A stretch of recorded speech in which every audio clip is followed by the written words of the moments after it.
લે ભાઈ. પેલા રિક્ષા વાળા કોઈ ઊભા નથી રહેતા ને મારે આમ આગળ જવું થોડે ખુદી બિહાર તો જાવ ને ભાઈ. 200 રૂપિયા થાય ભાઈ. કાંઈ વાંધો નહીં 200 આપી દે ભાઈ. ભાઈ થોડીક વાર ઉભા રહ્યો હું આવું. પણ પૈસા દેતો જા ભાઈ. મારા ભાઈ પાસેથી લેતો હું પૈસા. લેતો જા.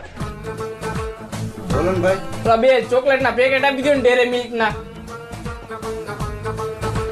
ભાઈ હું લઈ જાઉં. મારો ભાઈ જો હું બેઠો ને એમણે આવીને પૈસા આપે હો. હા વાંધો નહીં. ભાઈ મારે ઘરે થોડું કામ એમ મહેમાન આવ્યા ચોકલેટ દેવા જવાનું બરોબર. પણ પૈસા મારા ભાઈ પાસે લઈ લેજો. કઈ નહીં હો. હા વાંધો નહીં. ભાઈ મારા પૈસા. ભાઈ તમારા ત્યાં 800 રૂપિયા. 800 રૂપિયા ને 200 રૂપિયા. તમે કોણ? હું એક્ટિવા વાળો. તો હું દુકાન વાળો. તો એ કોણ હતું? ઈ તમને બેને ચૂનો લગાવવા વાળો. આવા માણસો રહી અહીંયા.